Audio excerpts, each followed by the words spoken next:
Hello folks and welcome to our game with myself, Shane Stapleton, as always. Shane, are we definitely live, my friend? We are. Definitely are live. We are. There's people watching already. I can see it there. Why? Okay, I can't see it, which is peculiar. So I was worrying that our dulcet tones weren't being heard by everyone, but I'm glad that they are.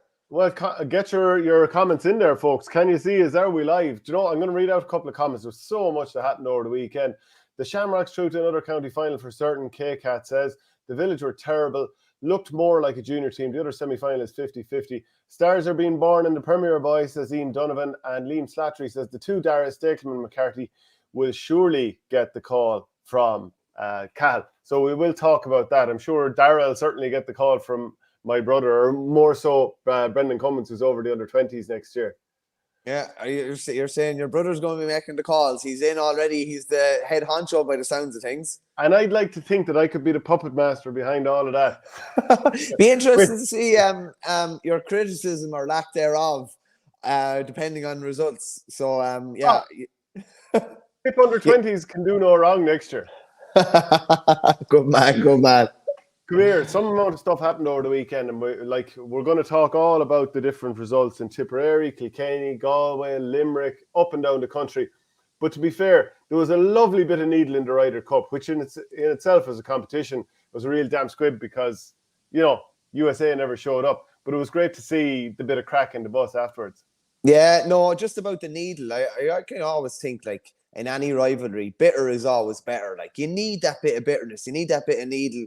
You need, lads going pointing at other lads in the car park and not condoning, what the caddy did or anything like that. But lads go the other side of the line. That's like McElroy basically said that it riled them up. But that's what you want. That's what you want in any competition. And I don't know about you, but to me, the Ryder Cup is probably second only, I'd say, to the Masters as regards entertainment for golf, and it's maybe even nearly number one. And the crack looked like it was flowing on the bus after Shane Lowry. Good to have a little bit of an Offaly influence in there. No doubt the porter and other substances will be flowing in there. I saw him drinking out of the cup. It looked like great old crack. Kind of got me thinking back to great trips that I was on a bus myself as part of bar teams and things like that. Like, there's literally nothing like it. I mean, they're like McElroy. When would you see McElroy like that normally? You'd never see him like that.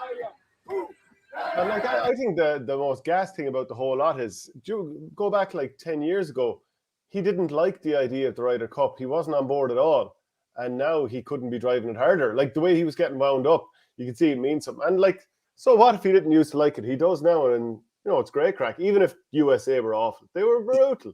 Yeah, they were very bad. I think those comments went nearly as far back as like 2009 or something like that. Probably, but very, very far back. But when you're playing an individual sport like that, and everyone's your competition, it's kind of cool to slip into a team environment. That's why, Lowry would have played with teams growing up. He's one of the few that would have played, he would have played GA well into his teens. So he loves that type of environment. And he was fist bumping like he was Brendan Bugler going around the place. He was absolutely loving it.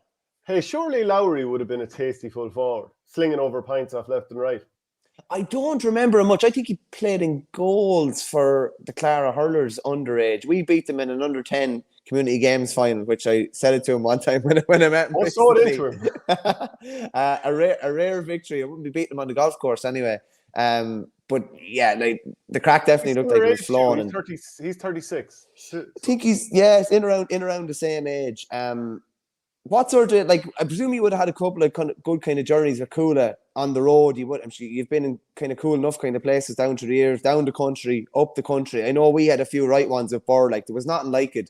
Everyone, no matter who you were, had some sort of song or something like that. I remember my party piece at one stage was Mario Rosenstock's version of I Think I Better Leave Right Now, based around Roy Keane when he had to leave, it was that was my party piece at one stage. But any good memories from the cooler days going either up the country or down the country?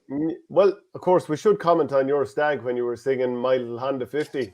Yeah. That's the new party piece. You were surrounded by some amount of I don't know. Apes. Yeah, apes, well lubricated apes from Burr, but that was good old crack. Yeah, I remember going, like, I think it was my second year with Kula, and we were getting a bus down to Owlert, and it was Patrick's Day, and a couple of lads showed up a little bit late for the bus, I should say.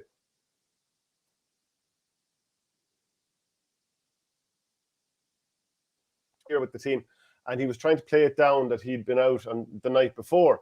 And at this stage, like, Coola were at nothing, and Owlert were, a team that was seriously getting to the Leinster Championship. So this was a really good test for us, and Martin Storey was managing the whole lot. So he came along, trying to play it real cool, but didn't realise. Now, he'd been out and he'd been romancing that night beforehand, and he had glitter all over his face, and he had an Ireland flag, those little sort of painted on little Ireland flags, or sort of a press-on tattoo thing on his face. He didn't realise the state he was in when he showed up. Oh, obviously, he was atrocious when he played. But we went down, and then one of the players got an iPad off the manager at that stage, and he started messaging a player that, he gave his iPad off to a player, and the player started messaging other lads saying, "Hey, where the hell are you? I was up in the cot all night with one, and I still made it here." So I'll always remember that. Look, it was gentle out of crack, bit of mess, and we all know the crack. Nothing too serious.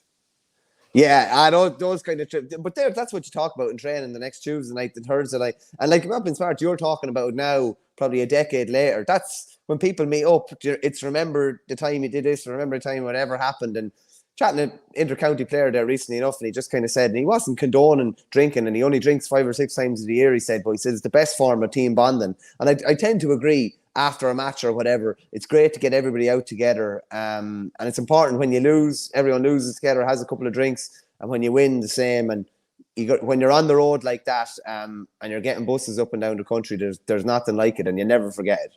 Yeah, I had some great trips. And Joe Butler says, I think you're wrong about Rory's comments on Ryder Cup. It was about the Olympics. I actually double-checked when I saw your comment there.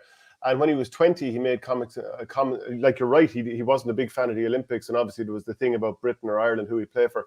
But when he was 20, he said about the Ryder Cup, it's not that important of an event for me. It's an exhibition at the end of the day. Obviously, I'll try my best for the team, but I'm not going to be running around fist pumping. How things have changed. Cool Collins Blood says, after Dunloy got beat, I thought Dixborough were going to finish the day with another big shock win. But when TJ put that line ball over, I knew deep down that the tide would turn. Ballyhale's toughest games are sometimes in Kilkenny. Yeah, that's true. Like, we have so many games there to talk about. Is there anything else you want to talk? Do you know what I want to also talk about? Again, like, we've kind of touched on the idea of having VAR in hurling or something similar, video technology. What happened between Spurs and Liverpool on Saturday? I don't know, did you see this? But anyway, for the viewers, basically what happened is Luis Diaz, he was sent clear for a goal attempt. He buried it. The referee, it was called for offside, which was a human error. And this has happened for, however long soccer's been around. It was a human error from a linesman. Went to VAR. VAR thought that they said, it is a goal. Can you check if this is okay? He said, check complete. So basically the referee was saying, can you confirm that's an offside? But the VAR official thought he meant, can you confirm it's a goal? So he just said, check complete. Because he was like, yeah, it's obviously a goal. And then as soon as the play restarted, there's no mechanism to say, hold on. There's confusion. And obviously there should be. But, it was very, very costly for Liverpool, who ended up losing the game with an own goal in injury time. So if that sort of apiary is happening over in the Premier League, where you're supposed to be professional, and the officials had been flown out to the Middle East to ref a game a couple of days beforehand, what would happen in GAA? Yeah, what would happen in GA when there's definitely going to be less personnel involved as well. When you have professionals making a mistake like this, we're struggling to get referees at this rate. So how we're going to get all the technical officials or whatever that need to carry out all these roles, and maybe the finances involved as well, I don't know. Would you say VAR has been a success in soccer? Generally, yes, but okay. It felt like it worked so much better in the World Cup, when I think there's this semi-automatic decision maker on offsides and stuff like that. I think it's a difficult one, because people are saying, oh, it's going to remove human doubt. But then there are still subjective decisions within, they bring it up and you're like, well, okay, a guy is, let's say, that much offside. But doesn't that partly depend on when you pause, the play? because like, how do you know when a foot has connected with the ball versus when it has then come off the ball again? So like, it's such like fine little margins. It's a difficult one, and I know we'd only just end up having more disasters in GA. But like, well, we've already had a couple of disasters with Hawkeye. Like, it's generally been fine, but there's been a couple of big moments that have been like, and it's just such a bad look as well. So I don't red know card if decisions. As in, should they be looking back at red card decisions? Yeah, as in like, okay, can you think of an obvious harsh red card that happened in GA and last year? So people, get your comments in and let us know. Like, give us your tuppence worth. Can you think of one whereby if we had video footage there, that wouldn't have been given as a red card? Like, there's definitely been harsh decisions.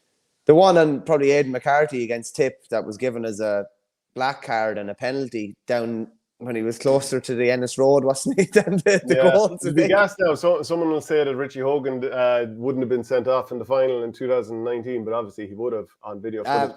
Andrew has it up already there.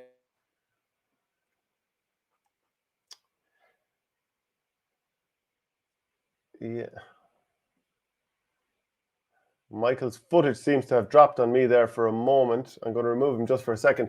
But I just wonder, another one that kind of stood out to me is the rule where rugby, they have that sort of yellow card whereby you're also put on report. I think this would be quite good at GA. Like, if it's a yellow card and you think, okay, this is a yellow card, virgin on red, that you might be like, okay, can we stop and have a quick little look at the video on the sideline? Because I think it is yellow. Maybe the player gets substituted and for a couple of minutes, and then if it comes back from whoever's up in VAR or whatever, that was a red card decision, maybe you can then upgrade it to a red. I was just talking there, Michael, while you were just gone off there for a second, that in rugby, what I like at the moment is that you can give a yellow card, which obviously is a sin bin, for 10 minutes. And then within that 10 minutes, the person in the bunker, they obviously always have to have a nonsense old name for it in rugby. They decide, should that be upgraded to red or not, when you sort of do yellow card plus report. I don't think that would be too bad in GA, but, you know, do you work it within a sin bin rule, or what way do you do it? But anyway, look, I think that's an interesting one. Yeah, Shano, I think when we can't even get rid of the preliminary All-Ireland quarterfinals, I think we'll be waiting a while for VAR. Wasn't that brutal? Yeah, and it was like comprehensively beaten, really. You'd have to say. So they're here to stay. Like, I don't know when that will come up again now. Do you know what I mean? And there was a couple of road shows around the country, and I believe there's a couple of counties strong enough against it. But when that's still in play, I'd say we're a long way away from VAR and things like that happening over in the GA for a good while, I'd say. Yeah, but how much of it is down to horse trading between different counties that are unaffected by these rules? Like, is there a case of, look, you vote for this? Let's say some county that's unaffected up in some county that's down at Laurie Maher level and is unaffected. They're canvassed by some county in, you know, some other part of the country saying, hey, look, vote to keep this in, and we'll vote to keep your thing in. Down, you know, I mean, it'd be frustrating if that's the reason, rather than people genuinely feeling this is the right thing for the sport, you know? You just imagine a lot of lads going around saying, vote Quimby, when Mayor Quimby's going around looking for votes. Leonard Tobin says, mindset around technology changes. It's to reduce error and not to eliminate error. Also, needs to be specific around what it can and can't call. That's fair enough.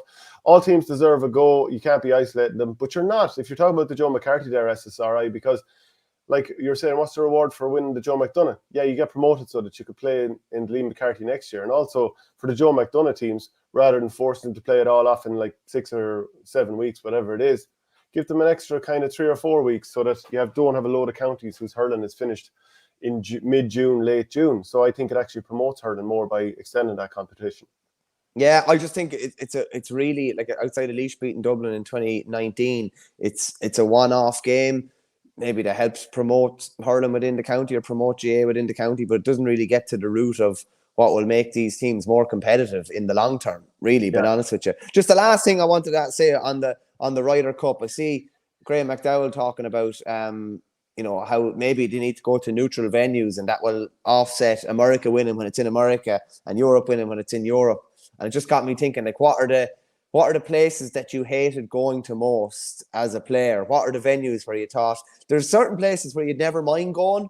Like, I was thinking about it beforehand. We obviously played a lot of games in Brendan's Park growing up. I don't think I ever lost an Offaly Senior Hurling Championship game in Brendan's Park, which is mad. but we had a thing about going to O'Connor Park for a while. Parnell Park was always something you dread, and you're thinking you're 4 or 5 points down before you start.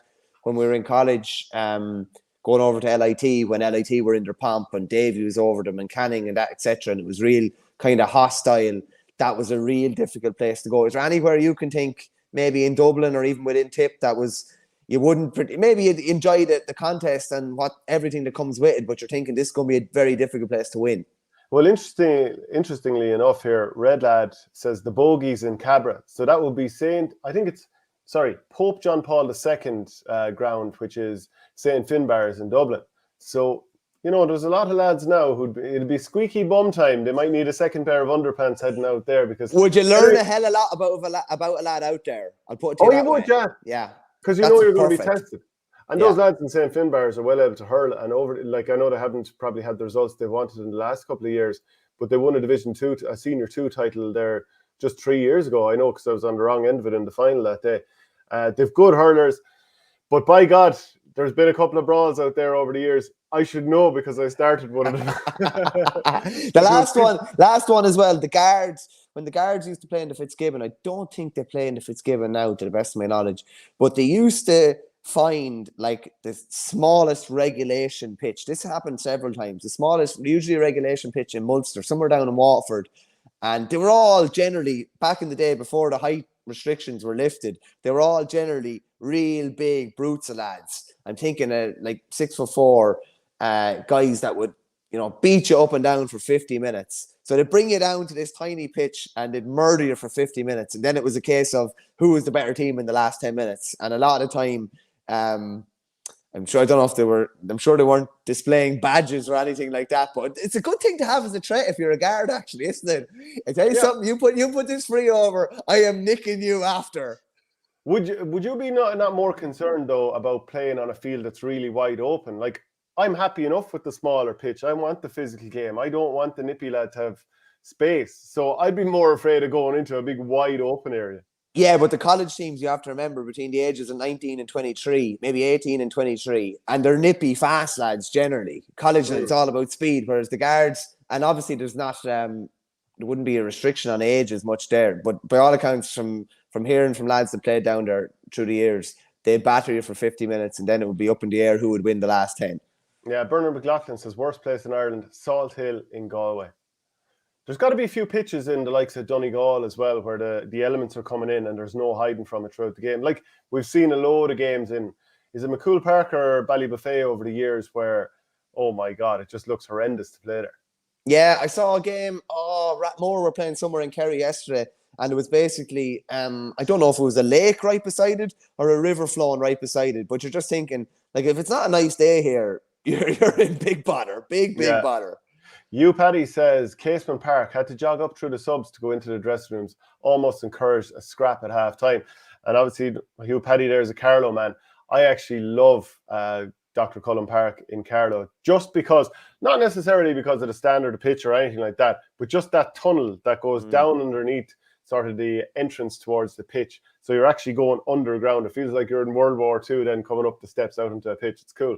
Great picture of Sean O'Brien coming out the tunnel over the weekend before playing for the Fighting Cocks. They were beaten by a point in the Carlow Junior football final. But you just see this brute of a fella coming down the tunnel. I don't know if you ever told the story as well, but about 25 years ago in Westmead, and I won't name any clubs or any names, but 25, 30 years ago, there was a team going for 2 or 3 in a row, and they had a lot of old heads, really experienced heads. And there used to be a tunnel in Mullingar and Cusack Park before they did it up, like a proper tunnel, as in you disappear into it or whatever. But they were under pressure against the young up and coming team just coming up to the break. And one of the elder statesmen says to his brother, "Take off your jersey going down the tunnel." And the brother obviously knew what he was on about because maybe this had happened before. But 3 or 4 of the experienced team jogged into the tunnel first, turned the jerseys inside out, and swung at everything that came in the next 90 seconds to 2 minutes. Everyone dispersed into the dressing room. Nobody knew what had happened. Nobody knew numbers, anything like that. The experienced team, who were under pressure coming in at halftime, blew away the younger team coming out after halftime, because I'd say a few of them were afraid to even go into a competition in the second half because they knew what might happen. Well, this is the thing. You always need a few older, experienced heads to be out there to guide and, I suppose, make the younger lads feel like they're being protected, because it can be a bit of a daunting thing coming in as a young lad against the senior team. Like there, one time with the UCD freshers, there was a bit of a mix-up and a team came out for a challenge match and they were a senior team. Sorry, they were an adult team. They weren't playing at the top level. Now, nothing untoward happened at all, but you'd be sort of afraid of, you know, because these are young lads, 17, 18, 19, and they can solo through at speed. And then maybe an older experienced lad might be like, I'm not having this, and lower the blade. You know, that bad things can happen. You know, most of the time it's fine, but, you know, there is scope for bad things to happen there. So it's always good to have an older head among them. Oh, you need a few older heads. And at the end of the day, when a row starts, it's usually the older heads that are coming in, sorting things out. Very funny, actually. Burr played Crinkle back in the day, and I'm going to say it was Intermediate Championship. And Crinkle had an old stager playing full forward, a fella by the name of Brendan Kendi, originally from Knockshigowna. And he was marking a young fella full back, like half his age, maybe even like he could have been 20 years younger than him. And they were just hurling against each other. And he wasn't trying to cleave him or anything like that. It was kind of clean fun. And then Joey O'Loughlin, an elder statesman, went in full back, and within 5 seconds, the two old fellas just collided like that. It was an unwritten rule between the two of them. I'm not going to scalp a young fella, but if an old fella or an experienced lad comes in here, we're just going to draw on each other for half an hour. Yeah, okay, I'll get through some of the other comments here. ML89 said, should have gave the option of just the winners going through to preliminary quarterfinals. This is the Joe McDonough, and get rid of the runners-up going through. Nearly all the heavy beatings have been the runners-up. Lads, you're assuming that the opinions that you represent are reflective of the majority opinion RE preliminary quarterfinal. Quite possibly they're not. Fair point. This is about VAR from Adrian McGrath. It's not possible in GA. How could you have the quality of equipment needed for that? And VAR still makes an SH1T of things. Thurles, the graveyard of Galway hurling teams, could have been playing a Joe Mac team there and still find a way to lose. Clare and Croke Park bar 2013 over the last 25 years. They did draw an All-Ireland semi-final against Galway in 2018. Played pretty well after a disastrous opening few minutes. Comment from Adrian McGrath, the place in the preliminary rounds were surely given to get that vote through at the same time. It's a complete pain in the hole now. Just winners going through solves nothing as it's still holding it up. True. Shamrock v Village will be the final. Shamrocks had to grind it out with a man down, and Owen Cody didn't hurl at all. Can't see them being beaten now. He was fairly good there in the last 5 minutes, wasn't he? He was good when he was needed. Now he was quiet. He was quiet probably by his standards up until that point. Now he would have been quiet enough before then. But he like a lot of their bigger names, and TJ and Adrian Mullen and even Colin Fenley with a play there near the end. They came good when they were needed most. Yeah, and we'll go to that now. So just to read out all the different results in the quarterfinals, and we'll come to Ballyhale last. Mullavat 210, O'Loughlin Gales 18 points. So obviously O'Loughlin's are through. Glenmore 17 points, Bennett's Bridge 314, and Nicky Brennan on Thursday, he'd sort of tipped up Bennett's Bridge for the county title. Who'd you tip up again? Yeah, Dixborough. How'd that work out? They should have won the game. They should have, which we'll come to in a second. James Stevens, who I think you tipped up to win the county title, didn't you? No, O'Loughlin's. O'Loughlin's. Oh, you went to O'Loughlin, sorry. 118 to 15 points win over Greg Ballycallan. And Ballyhale Shamrocks, they just will not be denied. 120 to 21 points. Now, all three of us said that they wouldn't win the county title this year, just basically because of who they were missing. And they even went down to 14 men with Paddy Deegan sent off. And somehow, and it was the star men who eventually found a way. The dark arts were employed at the very end, and you know what? We'd have done it ourselves. But how did Dixborough throw this away? Because they did throw it away. They had so many chances late on and just got a bit of white line fever.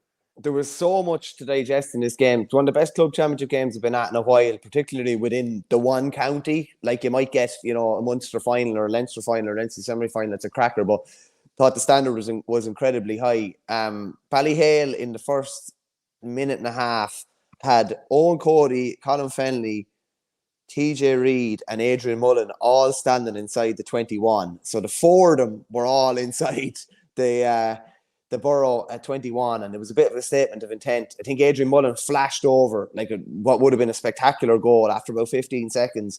Niall Shortall had a goal chance then about a minute later. But in fairness to Dixborough, they were playing short, trying to work the ball out. in direct polar opposite to Ballyhale, who were going trucking it like long as anything. And I suppose when you have good ball winners, you can do that. But the Borough were working it through the lines. Like when Mullen got that goal before half time, Colin Fennelly went down after about 12, 13 minutes. He'd a calf heavily strapped before the game. He definitely tweaked it again. But he stayed on the pitch. Could have taken a point just before the break. Played through Mullen. Lovely pass over the top. Brilliant goal. And you're kind of thinking, Ballyhale are 5 up here. Like, you'd imagine they're going to see it out from here. And the Borough have taken maybe too many shots to the stomach. But the Borough absolutely flew back. They ended up, what were they? Were 113 to 19 points up after 46 minutes. Andy Gaffney, who was brilliant on the freeze, apart from one bad wide, he was brilliant on the freeze outside of that. So they had themselves in a winning position. Again, after in the 53rd minute, they were 3 up again, 114 to 20. And Paddy Mullen was off the pitch after, kind of a wild swipe underneath the stand, very reminiscent of last year's county final, actually, and very reminiscent of last year's county final as well. Ballyhale just seemed to find another gear with 14 men. And you'd have to praise Ballyhale, something shocking, for standing up when the need was greatest. And a lot of lads taking a lot of kind of weight on their shoulders and just delivering. There's something else, and everyone just says just chatting all sorts of different boys after, chatting to Corcoran's father, actually, Killian and Dara Corcoran's father. He says you'll have good crack chatting on the YouTube tomorrow. So I give that man a shout out. I was chatting him on the pitch after, but everyone was just saying that you never have the Shamrocks bet, and you don't.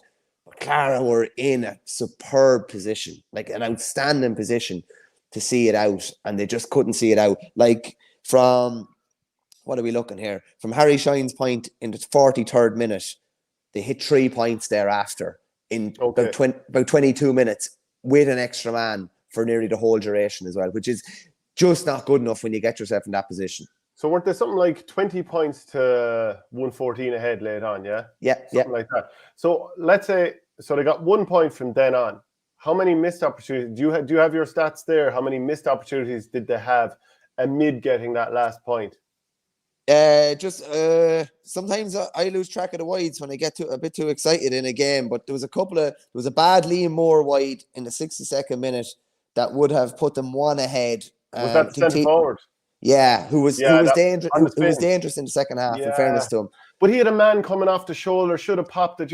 But to me, it was partly it was down to decision making, and like, to be fair though, you could say one or two of the Ballyhale scores, they'd have been ridiculous shots for anyone other than TJ Reid taking a free from his own 55, we'll say, give or take, on the sideline.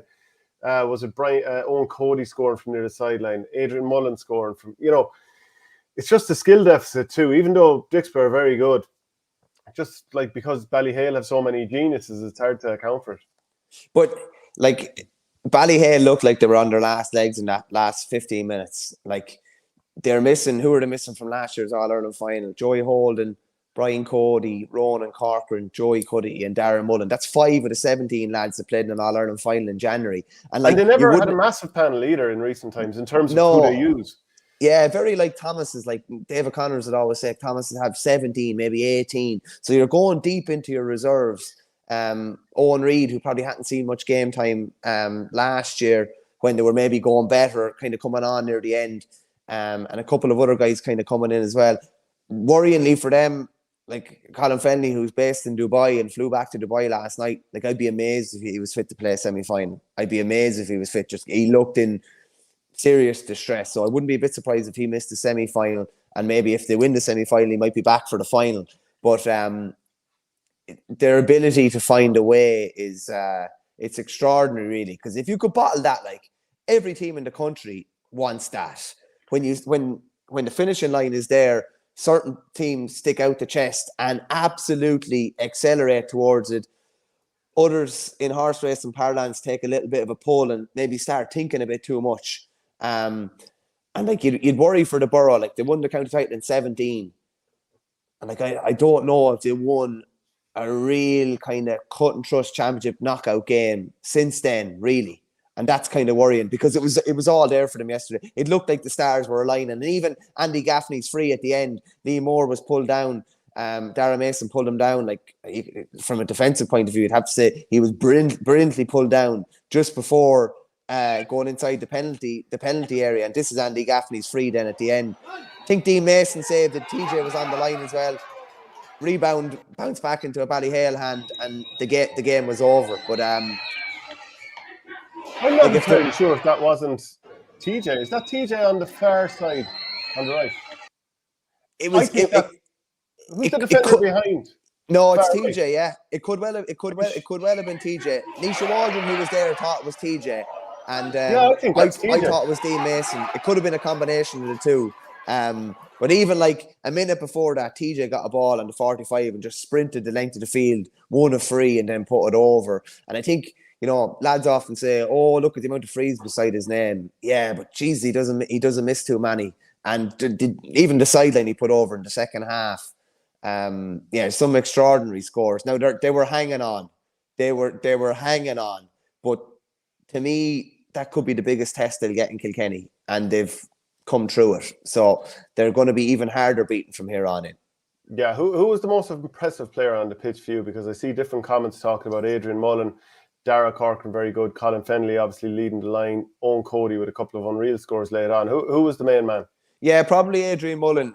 He nearly had that goal after 15 seconds. He got a fair bit of attention. He did well. Like he hit a shoulder at one stage that was a bit high. That could have been borderline. I actually don't think he got a yellow. I think they might have yellow carded the wrong player in that instance. But Dicksboro did their best to rile him up now. To me now, it looked like they really went after him. There was a couple of times when he was rolling around with someone on the ground, and the player in question would not let go of his legs. Like, would literally not let go of him. And it was like they're just wanting something to happen. That's what it looked like to me. Anyway, I had a great vantage point from the stand. But he didn't really fall into that trap. He ended up at 1-4, got some brilliant scores. The goal before halftime was crucial as well. He's so powerful, isn't he? He's so powerful with and without the ball. I'd probably give it to Mullen. Dara Corcoran was solid at fullback. Evelyn Shefflin had made a few mistakes in the second half, trying to carry a lot of ball, but I thought he was good in the second half as well. They negated Richie Reid completely in the second half, and that was how the Borough got a lot of joy. As I said, Andy Gaffney was very good. Killian Buckley was good in that kind of half-forward role. Lee Moore was dangerous in the second half. Andy Gaffney was their main man. But they'll be scratching their heads this morning, wondering how they didn't see it out. Yeah, so it will be James Stephens against Ballyhale Shamrocks in the semi-final in one of them, and O'Loughlin Gales against Bennett's Bridge in the other one. Are you hearing much about the other quarterfinals and how they went? Bennett's Bridge, like the form that we've been talking about. Yeah, Bennett's Bridge, 3-14 to 17 points winners over Glenmore. Didn't hear too much about that, but everyone seems to think that the Bridge are the dark horses coming into the semi-final. They'll play O'Loughlin's, who were lucky enough to come out with their championship hopes intact against Mullinovat. That finished 18 points to 210. Mullinovat has been a bit of a bogey team to them, so he's going to have Mullinovat. Come on now, call him Mullinovat Vegas. Yeah, that's some opportunity for the two of them. Bridge are in the final in 19, I think. O'Loughlin's are in the final in 2021, I think, under Andy Comerford. So that's going to be a fascinating semi-final and a great opportunity. I was in for the Village in Greg Ballycallan as well, and like it was just chalk and cheese between that and the Ballyhale game. Like there were like no parallels or comparisons that you could make. Village hurled fairly old school, I'd say. They're missing of the names that we would know traditionally down through the years. Jackie's obviously playing junior. Him and Owen Larkin, even David Walton, three of them are playing junior. Matt Root is retired. Like, there's not too many. Now, you go down through the names. Luke Scanlon finished with 5 points. He was kind of the difference, really. I don't see him getting on loose ball like that against Ballyhale. William Spencer, good around the middle of the field. Niall Brazel was decent at centre back. Owen Gilfoyle got into it maybe in the last 15 or 20 minutes, and Ross Whelan was decent enough. But to me, it just looks like there's a serious class deficit going into that semi-final. But you have Brian Cody going up against TJ, Colin Fennelly. Colin's maybe Kilkenny career finished a bit earlier than a lot of people would have liked it to. Maybe that was to do with the manager. I'm not sure or not, but I'm sure he'll be doing everything possible to get back for that semi-final. Look at you stirring the pot there and trying to keep a straight face. But just based on yesterday, I do expect the Village to be better than they were yesterday, and they conceded 10 goals in their previous 2 games coming into yesterday. But the first half, like the centre of their defence was like a landing strip at different stages. Greg Ballycallan just couldn't take advantage of it. Jesse The Roberts Bridge is are goal very. machines, aren't they? They are, yeah. And like you'd imagine, if they do end up playing Ballyhale, you're going to need maybe 3 or 4 goals. And in Liam Blanchfield, they have a weapon that can get those type of goals. In fairness, he's only back in the country about 4 or 5 weeks from Australia, but he's carrying a huge threat for them. I'm kind of the same as you, and even like Nicky on last week's show. You're kind of just thinking something in the back of your head is saying Ballyhale can't win again with all these players missing. But I don't know if they faced their toughest test already. I think if they're going to be taken down from here on in, it'll be O'Loughlin's in the county final. Yeah, and with Nicky confirmed to us the other day that their second team actually had to give a walkover in, I'm not entirely sure which tier they're in, but having to give a walkover, that shows you how stretched they are. But I suppose when you have the amount of class players they have, you're always going to have an opportunity of staying in a game. Joe Butler says, we, as in O'Loughlin Gales, just got over the line. Heavy ground does not suit us. We will give it our best against the Bridge, but don't talk us up, Michael. Too late for that. Yeah, Richard Hogan says 3 out of 3 for the Village this weekend. Minor, senior and junior. So, yeah, fair enough. Like all these city teams can keep racking up the titles. We know that Dixborough have won loads of underage titles over the years, but got to convert them to senior at some stage. Do we need to see the penalty sin bin in club hurling? Again, like I said, rugby tackle, like what you saw at the weekend, it doesn't happen unless it's close to goal, unless the team is going for goal. So as far as I'm concerned, to stop teams doing it a little bit further out here, there and everywhere, rugby tackle like that is a penalty no matter where on the pitch. Ballyhale were trying to stop a goal, punish them for doing it by giving the team a goal opportunity. This is nothing against Ballyhale. I've said it for the last couple of years. This should happen no matter what teams are involved. Until something like that is brought in, you're just going to continue to see it happening. That's just the nature of it. And from the Borough's point of view as well, it was a lot of pressure on Andy Gaffney. And it's very difficult to score 21 with 5 lads on the line now when you can't go in past the 21. But like Ballyhale had no shot back had that ended up in the net. Do you know what I mean? That's how you beat champions. Don't give them a chance to punch you back. Knock them out with the last punch. And that's why everyone in the press box was just standing up. Like I was standing up for the last 20 minutes watching it. I just couldn't. It was too exciting nearly to sit down. And I've said it to you before. This happened to me the odd time because I'm a bit of a fruitcake. Like I couldn't work for about half an hour after the game because I was too excited. Like so, I just had to get in my car and drive and pull in somewhere when I calmed down a small bit. Well, no, you were too excited to write a few words, but you felt it was safe to get behind the wheel of a car. Yeah. Too much concentration required like that. No. Different type. Do you ever have that sometimes when you're writing where you're just like, there's too many things going on in your head and you're better off just going off and doing something else for half an hour and coming back. That's me after a big game. Yeah, you need to compose yourself a little bit. We'll go on to the Antrim semi-finals over the weekend. So Lochgiel sensationally beat 5 in a row chasing Dunloy. That was 121 to 13 points. So it wasn't really all that close. I mean, to be fair, that was a hammering, Shane. It was a hammering. 11 points in it for a finish. And Dunloy started okay, but then from what I saw, Paul Boyle, who was wearing 14 but seemed to be playing more out in the half-forward line, he was brilliant, scored 1-3. His direct running really seemed to bother Dunloy. And the funny thing is, like, Dunloy have a load of brilliant athletes. No wonder they got to the county football final. And I'd say they'll be looking to burst every football in the county after this. So, like, is this part of the reason that they were looking a little bit leggy because, you know, they're putting the extra effort into the football? And I think it's only about half their panel from hurling plays football, but still it's going to take something out of you. Well, I tell you, Shane, and you've played a bit of football as well. If you're sore for 3 days after a hurling match, you'll be sore for 6 days after a football match. The ground you cover, like the amount of, like if you're playing, yeah, if you're tracking men and doing whatever in football, that's why I always think like, providing it doesn't impinge too much, I think playing football is brilliant for any hurler. Just because I think athletically and aerobically it's brilliant, and you go into tackles that you mightn't go into in a hurling match. But we flagged it on Thursday's show, like, would it have any effect physically on them? Would they be leggy? You saw more of the game than I did. It looked like they were clearly leggy. Did Keelan Malloy play? Yeah, and he got a couple of points, but he wasn't himself. That's it. The ankle injury probably picked up playing football. Like, do you know what I mean? Like, which is far from ideal. And it's amazing how the narrative changes. It was a great story, but Dunloy getting to the football final, and they were potentially going to play Schlocknail in 2 games. And now, as you say, I'd say football could be outlawed up there because they have a chance to do 5 in a row. Like, look at it this way, Shane.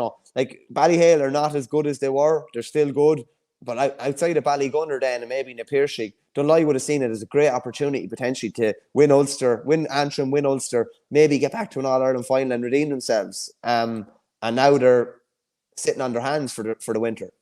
Yeah, they're the only of the 4 All-Ireland semi-finalists from last year that are gone, because Thomas's are still there, so are Ballygunner, and so are Ballyhale Shamrocks, obviously. While I have you, we talked about this before. There's one gone. How many of the 3 from last year that are still in it, how many of them will be there come All-Ireland semi-final time? I think there'll only be one. You think that Ballygunner are going to be the only one? Yeah. Wow. Okay, let me just think about this for a second, because in the Galway Championship, I just want to look at the semi-final draw again. I do have it here somewhere. Yeah, so Sarsfield's against St. Thomas's. Even though Davy Burke, obviously, the cruciate and all that kind of stuff, I still reckon Thomas will get through there. I think Loughrea might pip them in the final. Loughrea are against Turlough. That could go either way, but I think if Loughrea get to the final, they could pip them. Right. So I'm looking at, we've a lot to talk about before we really get to, I suppose, dissect this, but I think there's a chance that Thurles get to Munster and give Ballygunner, who they've always had games that have been a puck of a ball between them. I think there's a chance they give them a right game. And then the Piercy would be my tip at the moment from Limerick. I think it'd be tough to pick from between the 3 of those. You'd still give Ballygunner the nod, of course. Will they get through? Ballygunner will win Munster. Ballygunner. Yeah, okay, look, fair enough, but I don't think they'll do it easy. As in, if Ballyhale win Kilkenny, who's going to stop them in Leinster? Nobody now, especially that Kilmacud Crokes are the most seasoned team left in Dublin. And who else? Right, so what counties are really going to push Ballyhale, assuming they get there, in Leinster? Oh, no, I'd agree, yeah. I'd agree. I'm not 100% sure who's going to win Offaly, and we'll go into that in a while. Naas gave him a good game last year. Maybe Naas are an outside chance. But, the passage that Ballyhale have, should they get out, I think it's fascinating. I do, but I think Ballygunner will be the only one left. Well, but you think that Ballyhale are going to come up short within the county? If they got through, do you think that they'd win Leinster? If they got through, I think they would, yeah. Yeah, okay. So I still think, I'm after taking my medicine now. I said that Dixborough would win the county title. I've been made look like an ape. And I'm now all in on Ballyhale. It's a bit like, actually... This is the Drake curse. They're gonna be going absolutely mad down there. And this is like after the first group game, I saw Killadangan beat Thurles up and down the field, whereas now I'm all in on Thurles, right? So it's a couple of games can change everything. Folks, anyway, you don't want to have the same going all in on you. You're in big trouble. Yeah. So Lochgiel, to be fair to them, this was brilliant. They've been bullied by Cushendall only 3 weeks ago, but what a turnaround! The intensity, the hard running, their first touch was absolutely class. So impressive. Paul Boyle with 1-3. There's a Shan on either team. There's a Shan Elliott on the Dunloy side, Seann, and there's a Shan McGrath on the other side, Shan. So I think the spelling of these names was basically so that the Brits back in the day couldn't be pronouncing the name a different way, and forcing them to, not say Sean or whatever it was, something to do with that anyway. So it was sort of like a phonetic to force them to pronounce it. 1-3 along with Boyles. Sorry, McGrath scored 6 along with Boyles 1-3. James time has been very good. He scored 4. Ryan McKee was brilliant at midfield and scored 3. They're looking for their 21st county title, and they're the record holders. I think Cushendall are next with 14, but Lochgiel haven't won it since 2016. And just to go through a couple of other things with Dunloy, their full back line was left exposed a bit too often. Maybe that's down to being leggy. First touch was off, dropping the ball. Kobe Cunningham and Sean Elliott were good, but otherwise not great. And then Cushendall, they fairly battered Ballycastle for a finish. I think it was 4-15 to 1-9. Terrible conditions. There was water on the pitch, the whole lot. But there's a young corner forward, really, after stepping up this year for Cushendall, Joseph or Joey McLaughlin. He scored a hat-trick of goals here. Neil McManus, who's been going forever, he scored a goal as well. But to be fair, Ballycastle were very good for long spells. And this is without Neil McCauley and Kieran Clark, who have both worn the Antrim jersey in recent years. They got a goal early doors from Caelan O'Connor, and they were looking all right, even though they were playing into. But once Cushendall comes on the board, they started to turn the screw. Owen Campbell really started to take over for Cushendall, And it was just one of those things where the gap continued to widen. Like Ballycastle have come a decent way this year, but Cushendall against Lochgiel in the final. Cushendall haven't won it since 2018. Like you'd almost forget that. But Cushendall against Lochgiel, Cushendall hammered them 3 weeks ago. But like we've seen this before, wasn't it? Was it St. Anne's a few years ago who got beaten by somebody by 30 odd points in the Wexford Championship in the group stage? St. Martin's, wasn't it? I think it was Martin's beat them in the semi-final. Yeah, beat them in the semi-final. So these things can change. Apparently, I'm freezing. I'm actually warming up. A small bit. You might kick yourself out and bring yourself back in, and I'll just keep the show on the road for a minute. I'm going to bring Shane on in a minute just to chat about the two Tipperary Senior Hurling Championship semi-finals. So on Saturday evening, it was Thurles Sarsfields 122, Lockmore Castellini 212. Aidan McCormack's goal near the end sealed the deal for Thurles. And the other semi-final yesterday, Kildangan put up a big score. Finished Kildangan 230, Tommyvara 221. Just on Saturday night's game, Shane, Dara Stapleton very impressive for Thurles, finished with 6 points. Is he the sort of player potentially that Liam Cattle could be looking at? I know he's still under 20, I think, but he's definitely a good prospect going forward with the look of it. First of all, is my picture and sound coming through okay? Yeah, it seems to be okay now, yeah. Yeah, I'm not entirely sure if Dara Stapleton is still under 20 or not, but like he's a really good player. And I just kind of wish that Conor Stapleton had stayed around Borris Lee and that there was a few of these Stapleton boys coming through for Borris. But yeah, he was excellent. And he's been really good throughout the whole championship. Like I said on Tipcast, which people might have seen a few times, which is with the Nina Guardian and Shane Brophy, I kind of like, we like to put our neck on the block. We know we're going to be wrong sometimes, and we kind of accept that, which is why we picked who'd win Kilkenny. I said that I thought that Thurles would win this game by about 6 points. They ended up winning it by 7. I'd have had egg on my face if I got it wrong, but we at least like to put the neck on the block, Michael. But just in terms of who did the scoring, Dara Stapleton scored 6. And do you know what? At the start of the year, if you had to tell me that he'd be playing as an inside forward, I'd have said, what? Because he's looked so impressive as maybe a midfielder and, wing forward at times. Play him as an inside forward, he was very, very good. His brother Connor was quite good as well further out the field. Stephen Cahill still popping the scores as well. But Ronan Maher, he was very good. And Lockmore, they just didn't have enough. I mean, Noel McGrath, he did okay at times, but he wasn't 100% fit coming into the game.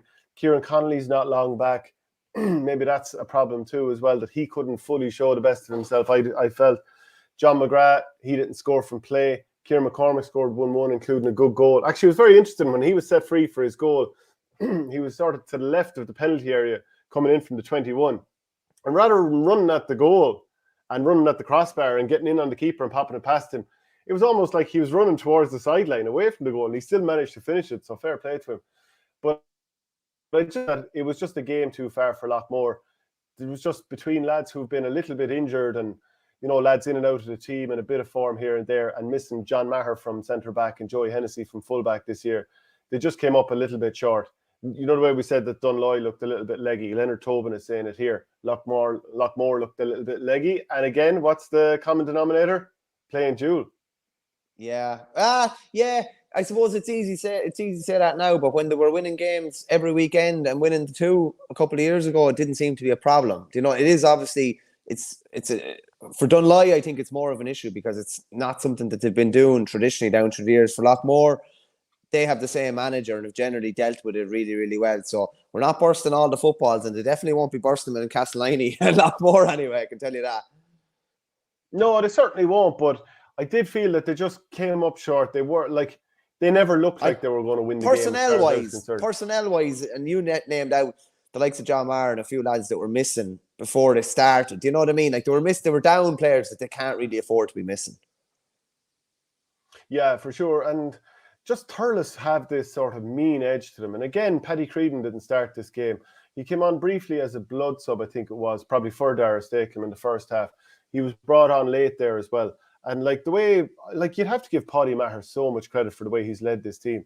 It's his first year as a senior manager, and obviously he has the experience with the county there as well throughout this season, and he stepped away. But he seems to have brought, his own approach of a player as a player in terms of he absolutely horsed into the opposition.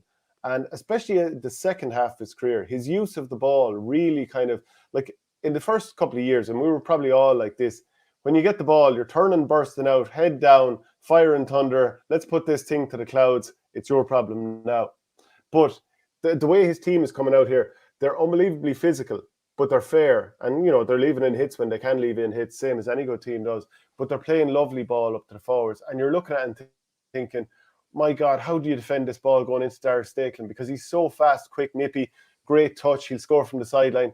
Like, there was guys I was watching actually in a Senior 2 game in Dublin over the weekend. Who was his name? Neil Hogan. I have the programme there for Castleknock. It's like he could only score points from the sideline, more or less. Because he's just, the way some players, they have a little sweet spot that they like on the pitch, which might be an odd place for anyone else, but they were able to score from there. But you couldn't but give credit to Thurles. Aidan McCormick, like he'd had a few misses this game and in previous games, but he ended up getting 1-2 from play for a finish. And yeah, not sure what more to say about it. Just Thurles, last couple of games, they've looked so mean out. Can't but make them heavy favourites, even though Kildangan are obviously going to be in the final too. I think it's their like 5th time in 6 years or 6th time in 7 years being there. Yeah, they've obviously been very, very consistent, and they've been in around that final stages a lot. As said on Thursday's show, I don't think they've won enough for the talent that they have. They're probably playing maybe a bit more consistently coming into it now. Yeah, as you said, a 6th final in 7 years. It's some going, it's some consistency. I didn't see much of this because I was elsewhere. Billy Seymour seems to have continued his rich scoring form. He ended up with 6 from play, 14 overall. Like 230 is some score in 60 minutes hurling. Like that is, It's a crazy high score. I don't see there been the colour of that in the county final, particularly with the way Turners play and how abrasive they are and how in your face they are. Now I'd be making Thurles marginal favourites, but it'd be marginal enough now. What was the win and losing in this game, or who were the main men from a Kildangan point of view? Yeah, well, look, to be fair, they did pull away a little bit late on. I suppose the red card to Barry Hogan on the second yellow, that's like he's going to be back for the final. That kind of presented a bit of an opportunity for Toom, but to be fair, like Kildangan just completely rode that out. And like if you look at some of the players who played well in the game, I thought Declan McGrath was very good. He's used to the ball, like heads up sort of stuff. Ty Gallagher scored 3 points, just running relentlessly from midfield. Billy Seymour, I mean, he's been in with the county before and then left off it. Last year he went away to America, came back, didn't really make much of an impact with Kildangan. Maybe he was just, how you be when you're away for the summer in somewhere like America. You're not going to be training the same way that you would be at home. Let's call a spade a spade. But he looks like a much better player this year. So I'd be surprised if he doesn't get a call into the tip again. Paul Flynn, brilliant. He scored 1-3. Brian Mallochny, who was sacrificed when that red card happened late on, he was good with 1-2. And it was just mad to see an inter-county manager from this year, albeit Darragh Egan has departed from Wexford, coming in. Now, he had a goal scored on him, but, there was a lad in one-on-one, so you can't really blame him at all. But just, it's mad to see an inter-county manager coming into a club match, because has that happened anywhere else? I suppose Conor Laverty. Yeah, Laverty, but it wouldn't happen much. I think Vinnie Corey was playing still before he was announced as Monaghan manager. I think, but it is a rarity, and particularly to Raymond be Galligan probably playing club. Yeah, not in around county final stage or something like that now. Darragh's obviously had a huge influence in what's gone on in Kildangan. We'll talk about that game a bit more in a couple of weeks, but they need to get over the line in that one. Like they cannot even consider in any part of their head losing a county final again, and how long of a winter it would be and how miserable it would be. And then all of it, it's a stigma already. It was a stigma to get their one on the board in 2020. And then obviously they haven't been able to get another one on the board since. And, time waits for no man, and it waits for no team as well. You have to get titles on the board when the talent is there, and it's there at the minute. It won't always be there, but it's there at the minute. And I think that sets up a really tasty final. Yeah. Now, to be fair to Tumivara, they've had an excellent season because nobody was looking at them getting to a county semi-final when the draw was made. But I suppose they did have somewhat a favourable group. But they did look a little bit light across the pitch. I mean, size-wise, Kildangan just seemed to be that bit more filled out. Like, you look at some of the pigs, and I mean this in a positive way, across the Kildangan team. James Quigley, David Sweeney's well filled out. Joe Gallagher's a pig. Sean Hayes is a big man. I hope Billy they Sealer. take that as the compliment that it is. Yeah, it is, of course. And Paul Flynn, he's always so effective for Kildangan. He popped up at 1-3. Whereas Tumivara had size profile-wise, they have a few, but they had a couple of lads who were a little bit of a smaller profile. Like Kevin McCarthy, I thought was excellent, scoring 3 points from centre forward. Mark McCarthy got himself 2-1, but like Adam Hall, who'd come off the bench and scored 2-3 the last day. And you also have Darren McCarthy, who, to be fair, scored 4 from play and popped over plenty of place balls as well. I just thought it was probably when Adam Hall had worked so well from the bench and your size profile's a little bit kind of lighter than a seasoned Kildangan team, maybe they could have kept one of the younger lads on the bench and sprung him and had, a bit more of a seasoned player in the starting lineup. But to be honest, I'm being captain hindsight here, really, but it's certainly something that as the game wore on, you could tell that was an issue for Toom. Yeah, and obviously they're a common team, same as Ross Gray, same as Holy Cross Ballycattle, but they're coming up against a team that's fairly seasoned at this level. Their time will probably come over the next couple of years, and I'm sure Ken Dunn will remain heavily involved. And like it's a hell of a lot closer than they've been in the last couple of years, anyway. But you'd probably say easily enough on the balance of what we've seen throughout the whole campaign, the two best teams have wound up in the final, and I know Kildangan don't have too many titles on the board, but it is a fairly heavyweight clash. It's a tasty, tasty game. The question asked there, do you think either of the two will go far in Munster? I don't, been honest with you. I don't. I think Ballygunner will be 7 or 8 points better than either of them, and that's been honest. Napiershik 4 or 5 points better, but hopefully we'll see one of those big clashes down the line. Either way. Yeah. So just in terms of what the draw is going to be, let's see. The Waterford champions will have a home fixture against the Cork representatives. The Limerick champions will wait the winners in the semi-final, and then in the other semi-final, the Tipperary champions will host the Clare champions. Great opportunity there. Like if you look at it in Clare, you're going to have relatively new champions, someone who hasn't won it in probably the guts of a decade. So there's going to be a newish face in a Munster final. Are we saying that Thurles are into a Munster final? No, well, I'm not anyway. You might be. You'd be very popular around Puckon over the next 2 weeks, I'd say. Yeah, River Power says, don't see how Thurles can be favourites. Tell us why not. What do you make in terms of Killer One? Well, actually, let's come to their relegation clash. I watched them beat Upper Church Dunbran 218 to 20 points. And I suppose one of the goals came from Willie Cleary. Who did the other goal come from? I can't remember off the top of my head yourself. You watched so many games over the weekend, hard to keep track. But they were very good. And to be fair to Upper Church, who've done well in championships in recent years, they're not a team that's really a relegation level team. And Killarwan certainly aren't. Obviously, they're the county champions as things stand. Clonolty Rossmore and JK Brackens in the other quarterfinals. So it actually means Brackens against Upper Church Strumban in the relegation final, which is two teams that are of a pretty good level. Like Brackens were only mid-champions last year, and Clonolty obviously won a county title a few years ago as well. But these four teams being in relegation, never mind the relegation final, it just speaks to I think the quality of the championship, maybe somewhat the quirks of the draw as well. But none of these teams are really relegation level. Well, you're really bigging up the quality anyway. Either that or it's a lot of teams at the same level. And maybe that level isn't probably, I don't think it's as high as you think it is. I think you're wearing the blue and gold kind of tinted glasses there. There's a lot of teams at a very, very similar level, but I'd say that level is still a bit off the Limerick Championship, and it's a decent bit off Ballygunner as well.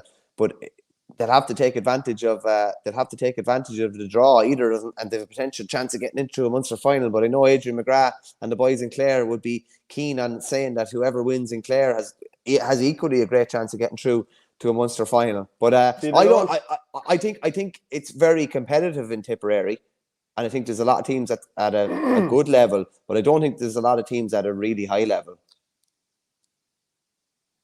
Okay, well, we'll see now when Thurles get through to the Munster Championship. I know I'm preempting in a big way there, but I am saying they are my favourites. And once I back you, you're going all the way.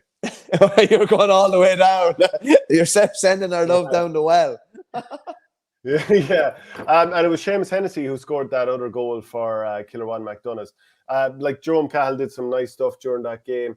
Let me see who else was quite good. It's just one of those things. It's so hard to remember. Jerome who was Cahill good came up last week's show, Shane, actually, about a player who, remember we were talking about lads that maybe, really good club players, but never committed to county or didn't make it a county. And he would definitely be another one, because I'm sure the Tip folk would love to have him talking out with Tipperary, but probably doesn't look like that's going to happen unless there's some sort of a call that Liam Cattle makes to him over the winter and coaxes him in. But inter-county is not for everyone at the minute. It wasn't for everyone 10 or 15 years ago, and it's obviously becoming more and more of a commitment now. So you're probably going to see a good few lads maybe stepping away or not stepping in at all. River Power says the Dangan have been in 3 out of the last 4 finals. Lads are coming right from injuries. The likes of Willie Connors just feel that Dangan have more goals and scores in them and more ways of playing. Last 4 finals, he says there.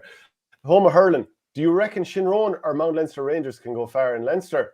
So that's kind of suggesting that Shinrone are only waiting to just pick up the cup. That's very suggestive. I'll reserve judgment until I see the Offaly final. Watch the semi-finals at the weekend. 2 worthy winners on both sides, but Shinrone were pasted by Naas last year in Leinster. So that leaves them well behind the 8 ball in comparison to other teams if they do get out. And I'm sure Kilcormac will have a lot to say about that as well. This is a kind of a fun time because there's a hell of a lot of speculation involved, and you're making a lot of predictions of who's going to be who. Like at one stage yesterday, I was thinking, Kilmacroke could be hard bet in Leinster this year. They will be hard bet. Just Ballyhale go out here, they're probably favourites to win Leinster, and all of a sudden they're dumped out, and that's just the way it is. I don't know, Shane. I've had it a couple of times at club games and club Sundays in particular, but there was so many things going on. It's just it's a mad 4 or 5 hours. You're at a game. You're hearing this is going on. You're maybe watching something on Club or on the laptop here. You're hearing a result coming through here. It's an absolutely spellbinding afternoon, just with all these different results coming in. Dunloy are out, Crokes are back, Ballyhale are hanging on. Do you know what I mean? It's some way to spend 4 or 5 hours of a Saturday or Sunday. Yeah, it's relentless. Okay, let's talk about the Offaly semi-finals anyway. What was the difference that got Shinrone across the line 119-16 against Ballinamere, and Kilcormac Calahi just saw off St. Ryan as 22 points to 114? What decided those games? Yeah, no, I have to say, really fancied Shinrone coming into this game, and I said it on Thursday's show. They just have that bit of experience now. They have that bit of know-how. Did 11 different scores yesterday. Really tight first half. It was 9-8 to Shinrone, and Ballinamere gave as good as they got. They probably would have made some basic enough kind of handling errors, missing a couple of balls here and there, and waiting until the second attempt to get them. Shinrone looked really, really slick. There was a 5-minute period in the second half, I think, where they hit 5 points from play, burst ahead. Ballinamere had a goal chance at one end, half goal chance, thwarted. Eamon Cleary drove the ball down the keeper, landed on the far 21, broke through. Sean Cleary had the shot hooked. Killian Sampson, who was brilliant, I think, finished with 1-3, finished it to the net. And Shinrone are through to back-to-back finals, having not been in one since the 60s. It's amazing, the release valve. You win one or you win those pressure games, all of a sudden, they're like... And I mean this as a compliment, I wouldn't have trusted Shinrone until last year. I wouldn't have trusted them in a big game. And that's just been honest. Wouldn't have trusted them to finish coming down the home stretch. Now you'd have massive trust in them. And that's why they're going to be really, really hard beaten in the county final. If anything, they're getting better as the championship progresses. Got over us after extra time. As I said, deserved to win after both normal time and extra time, and hung on in extra time. We're comprehensive enough in the wind-up against Ballinamere and finished 6-point winners. That's kind of what I expected. They delivered the type of performance I expected. A couple of big performances and even changes from last year. Conor Dutton is back centre-back. Scored a point from underneath the stand, fallen. If you'd see it on Clubber, it was an outrageous score. I'm sure they'll have it out over the next few hours as one of the highlights of the weekend. He was very good. Killian Sampson, very good. Jason Sampson doesn't have to be lighting it up, but is always there and always in the thick of things. So they'll have, we'll preview the final, I'm sure, in a fortnight's time, but they're going to have a big say in that game. Kilcormac and Rhinus, there was a big breeze blowing into the far end in Tullamore. Rhinus were 4 up at the break, having started like a house on fire. They were 1-1 to no score up. Joey O'Connor got a goal. Luke O'Connor got a point. They were 4 up, and it was a real kind of physical game and a clash of styles. Rhinus playing direct, Kilcormac playing through the lines. I'd say Kilcormac got a fair few rockets at half time because they came out a completely different team. To be honest, lacked a bit of work rate, particularly up front in the first half. Came out a different team in the second half completely. And what did they hit? Sure, they had only 8 points on the board at half time, or 7 even. They hit the guts of 14 or 15 in the second half, and kind of won pulling up, despite the fact that Cottle Kiley had a penalty saved by Conor Clancy as well. And Adam Screeney was kept really quiet. Stephen Wynn did a brilliant job on him, kept him to a point. And they won the Senior B on Saturday. And there's this mad possibility, apparently, I don't think it'll happen, that they could have 2 teams Senior A next year. I think they'll request to be regraded and go back Senior B and be without 7 or 8 of those players. Because just think of the logistics of it, Cheno. How do you have 2 teams playing Senior A when the Senior AA team could, like them playing, or the B team that are playing A, like their results could have an effect on the A team getting out of a group, or do you know what I mean? It just doesn't. I don't think that'll be the way it is. I don't know if I know, and if anyone knows of other counties where that's actually happened at senior level, maybe junior level or something like that, or intermediate. I know it's happened with the Tullamore footballers and Offaly. I just don't see that happening. It's too convoluted, and it leaves, not saying that they would or anything, but it leaves the door open for skullduggery, and you don't want that. It probably would test the integrity of the competition. But Kilcormac are in the final, and like Shinrone, they're getting better as the competition goes. And it's interesting to hear Killian Kiley, who was brilliant at centre-back, scored 3 monster points in the second half. Him and Charlie Mitchell were the 2 main men. Mitchell ended up with 5, Kiley with 5, 3 from play. He spoke after about it being a kind of a revenge mission. Like they could have had Shinrone buried after 20 minutes of the county final last year, probably left about 3-3 behind. And Shinrone went and won the county final, pulling up and won their first. That's what's going to make this really intriguing. And it's back in the home of hurling. First county final in Burr since 2006. I think since the late 40s to 2006, every county final had been played there. Then there was redevelopment work and it went to O'Connor Park. It's back now. Monday's playing the warm-up act on the pitch half an hour before throwing. What more do you want? One of our most famous sons. I'll be hyping it to the last anyway, I can tell you, over the next fortnight. Well, it's great that Burr aren't playing. That's the main thing. Good man. You're the wet blanket of the conversation. Adam Screeney's going to be playing with the UL freshers this year. How's he going to be stopped? Oh, at fresher level, he's going to be very hard stopped. I think a lot of it is going to be how he's going to be managed and looked after. Like, will he be training much with the UL freshers? Probably not. It's kind of good, to be honest, that he can, in a way that he can't play Fitzgibbon, because then you'd be playing under 20 and you'd be playing senior. They could go into Leinster maybe if they win. You're playing freshers, playing Fitzgibbon. There'll be a lot going on. It's probably better for someone like him in particular that would get a lot of traffic on the legs that he won't be able to play Fitzgibbon. But yeah, he'd be a fair weapon at fresher level, and that's like they had that unbelievable team, was it last year as well, with Cottle O'Neill and all those lads. So the conveyor belts are coming fairly strong down in UL, yeah. Galway, so Turlough beat Castlegar 220-114. Sean O'Hanlon scored 5 points from play. A long-range free was dropped in by Dahi Burke at one stage. That ended up in the net, and Jamie Holland wrapped it up in the 9 minutes with the second goal. St. Thomas beat Capitagle 219-12 points, so a bit of a non-event there, really. Thomas is looking for a 6th in a row. Loughrea beat Clarenbridge. That was 121-216. Jamie Ryan hit 111. He also set up the opening goal for Martin McManus. They were 6 up with 49 minutes to go. But Joshua Ryan, his son of former Galway star Éanna Ryan, he helped to cut the lead. Evan Nyland hit 110, but not good enough for Clarenbridge, who, you know, they're supposed to be a common side, but we're still waiting for them to come. And then the other match, Sarsfield's 324, Ormore Marie 12 points. Kevin Cooney led the way there with 211, so that was pretty comprehensive. And it all means that the semi-final draw is Thomas's against Sarsfield's, Turlough against Loughrea. in Cork, then the semi-final. Just a quick one, Shane, quickly there. Just wanted to come in, and John Kwan has kind of preempted me. He said, special mention to the evergreen Ger Farrer, who was very good in the freeze and also scored 3 sidelines against Turlockmore. 40 is the new 35. Like, one of them he put over it must have been 90 yards out. Like, it's an amazing, like, I said this to you several times. If you're able to hit a free or a line ball, you can stay hurling until the hurler is nearly holding you up. Like, as long as you're able to do that, and you're able to call on a lad like that, he'll always be of some use at some level until he's literally not hurling anymore. Something I saw in Galway that I didn't like as well.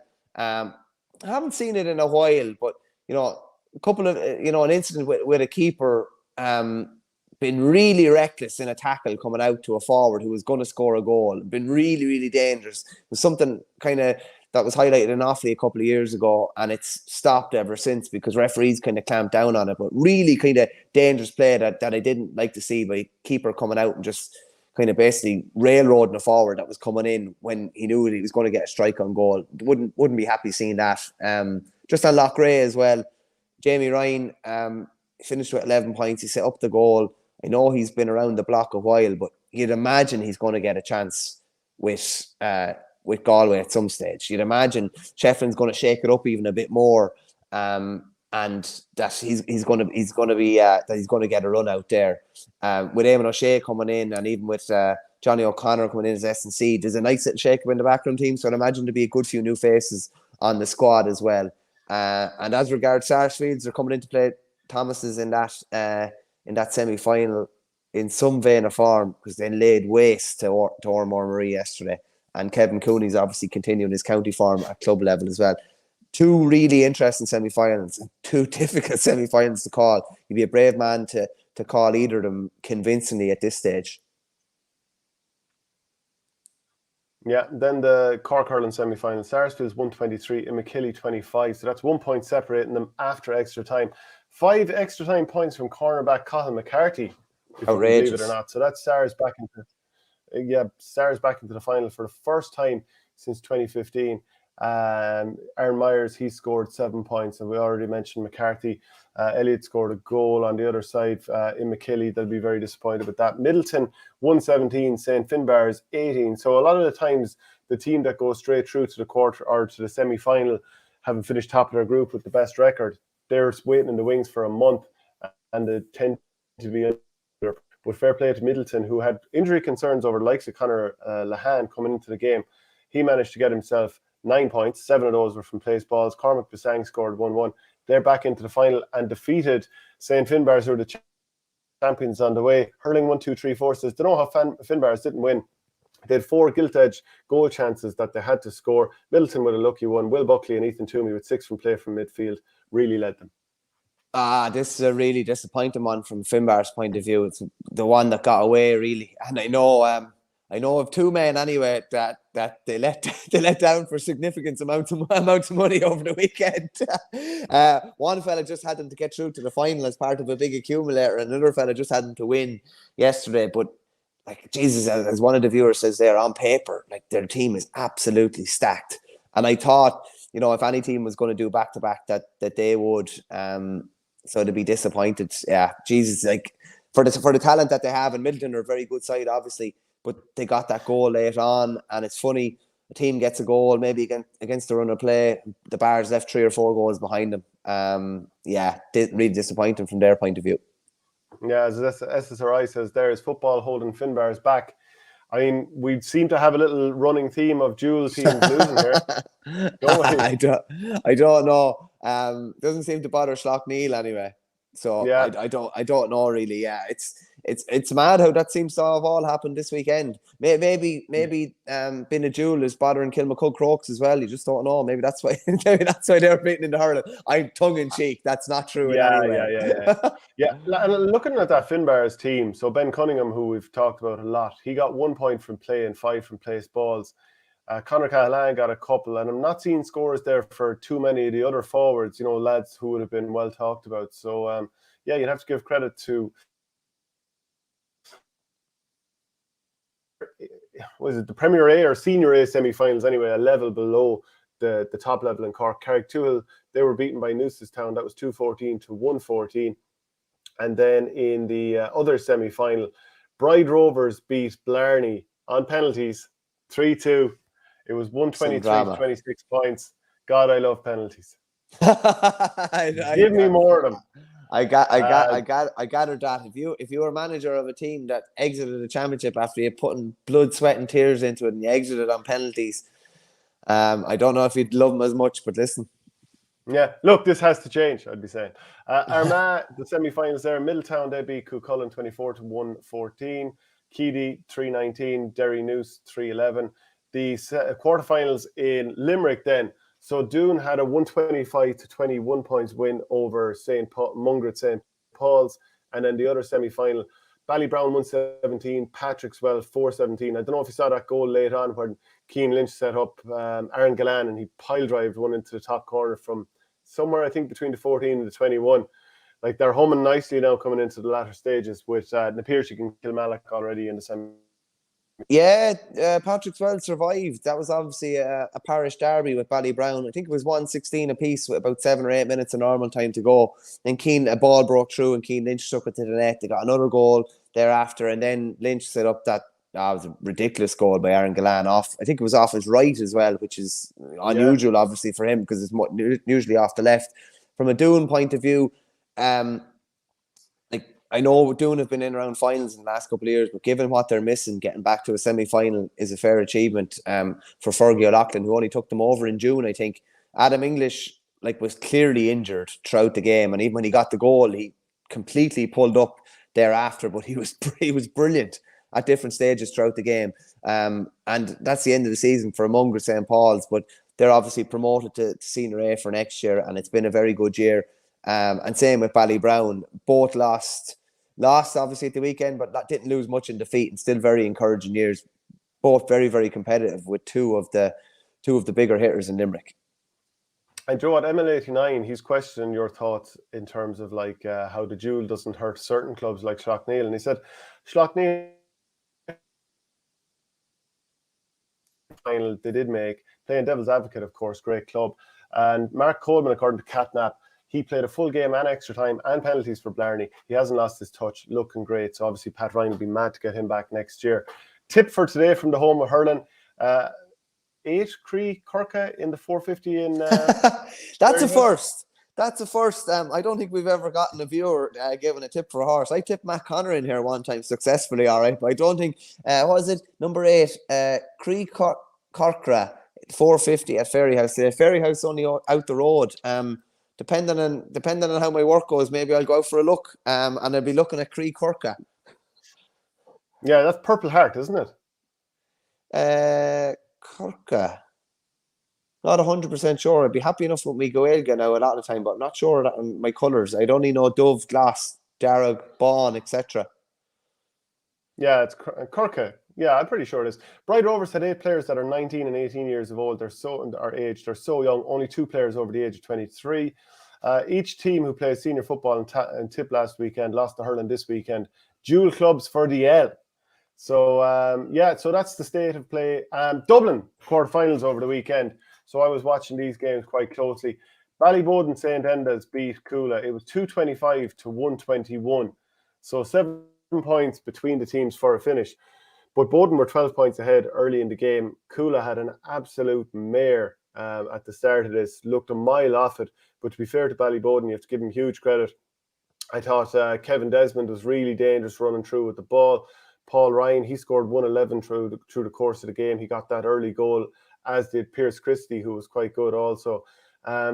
Shane Durkin got a couple of points straight off the bat. Luke McDwyer in the half-forward line had a nice bit of pace. Niall McMorrow, he popped up with a couple of points at different stages. And just like Ballyboden got those nice few points ahead and then just held Coola at arm's length for the rest of the game.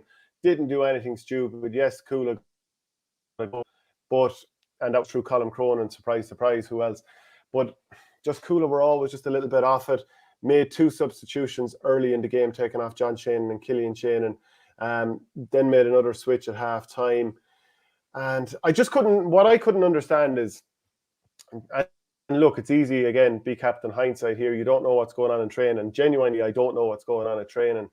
And you don't know about injuries and all that kind of stuff. But two of the players that, and I saw them in the first group stage game against Lucan earlier this year. I think it was Lucan. No, sorry, was it St. Bridget's? Either way, Jamie Conroy, good young player, and Conal O'Toole, good young player. They both had really fine seasons from what I've seen. And I haven't seen every minute of every game, but I've seen a nice bit.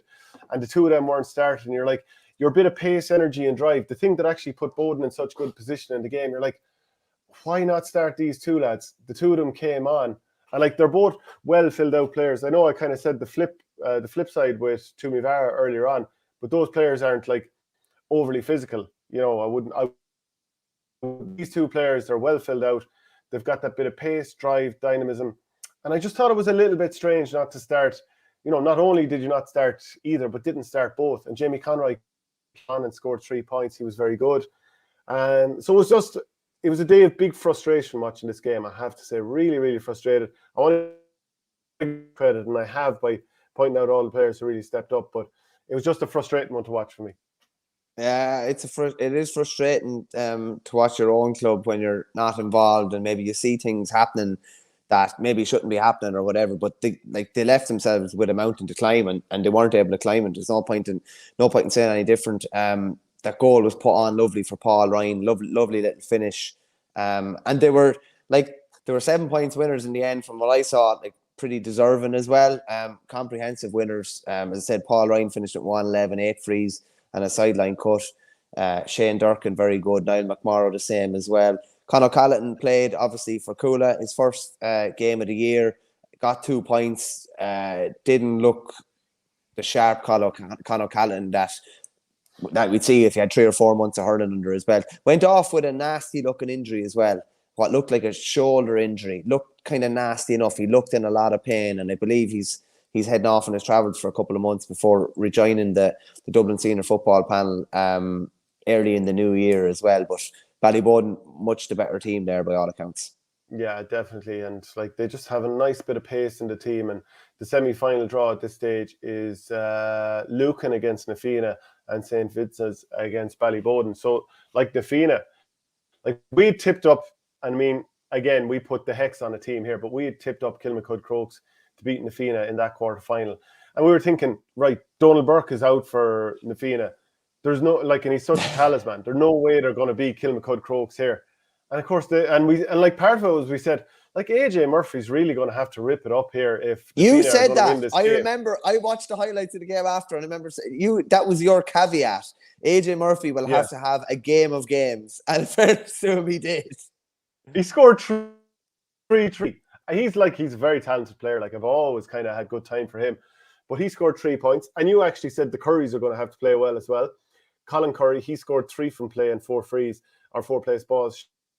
Sean Curry, he scored a lovely ball for AJ Murphy late on to get that goal that sort of secured it. Shane Barrett, he scored a goal.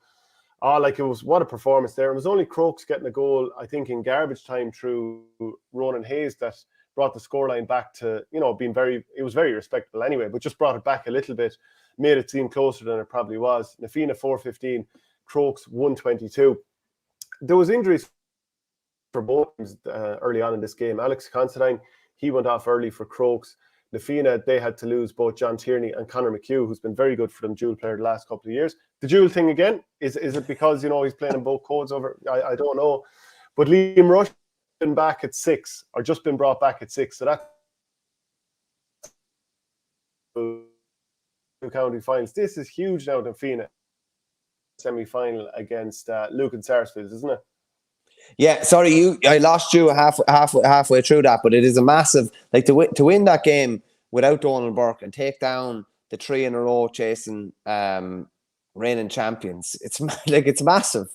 But the thing is, you're looking at the semi-finals now, and you're kind of thinking the door is still open for 4 teams here. Like, you couldn't confidently call who's going to win the championship from here on in. You really couldn't.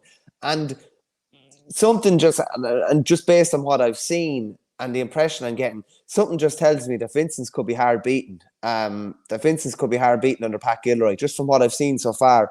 And once Bowden get to this stage, they're always very, very hard beaten, and it's going to be a big physical encounter between them and Lucan, who are obviously managed by Charlie Carter. And as you said before, Philip Lanigan of the Mail, well-known journalist, he's involved with Lucan. Originally a Lucan man, Shane, which I found out. I didn't realise that. So he's going back to his home neck of the woods. But 2 fascinating semi-finals in store there.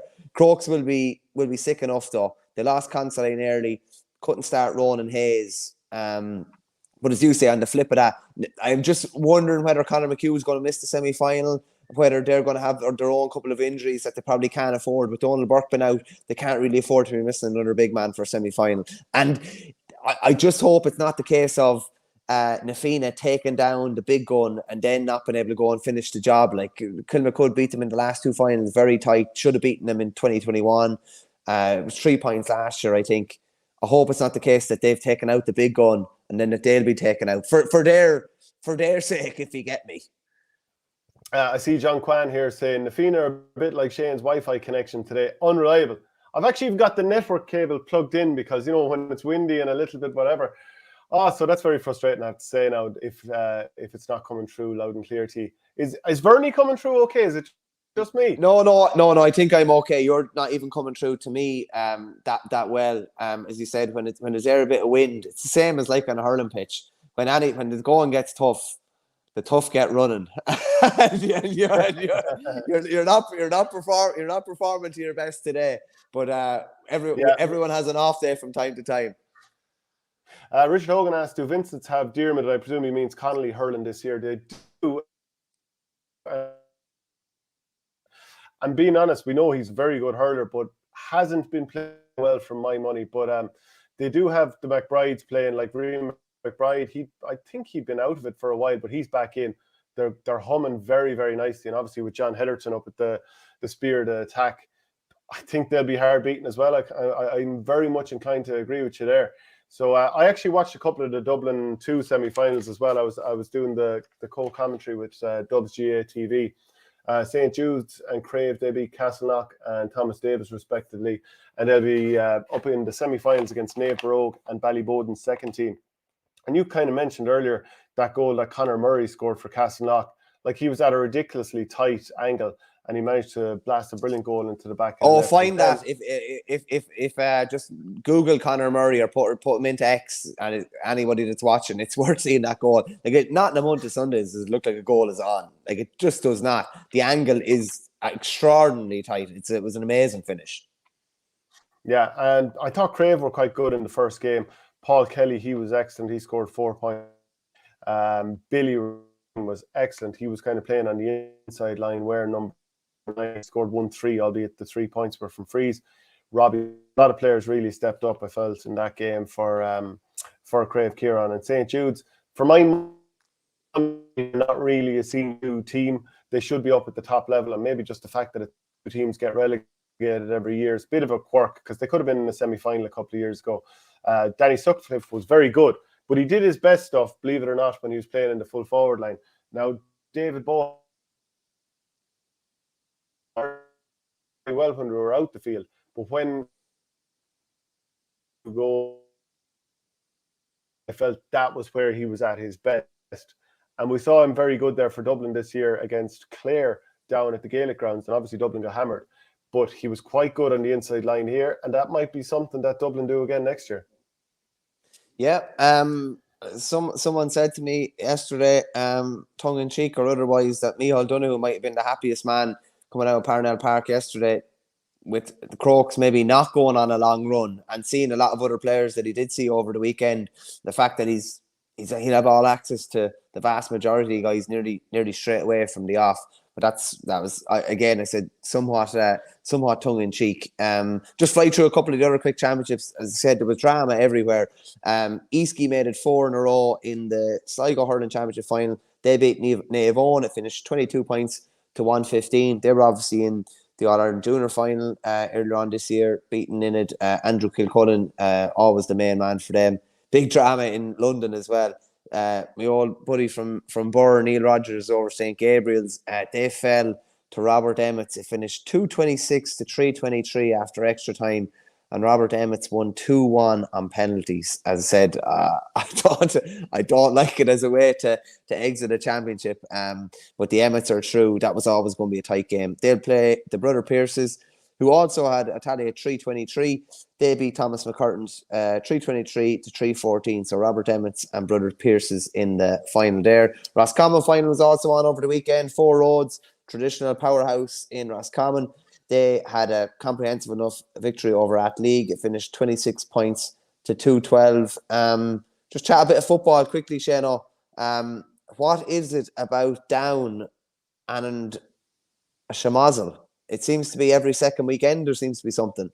Yeah, I thought this was, this is obviously not ideal. There was towards the end of this game between Clonduff and Kilcoo. Kilcoo came out on top. Clonduff and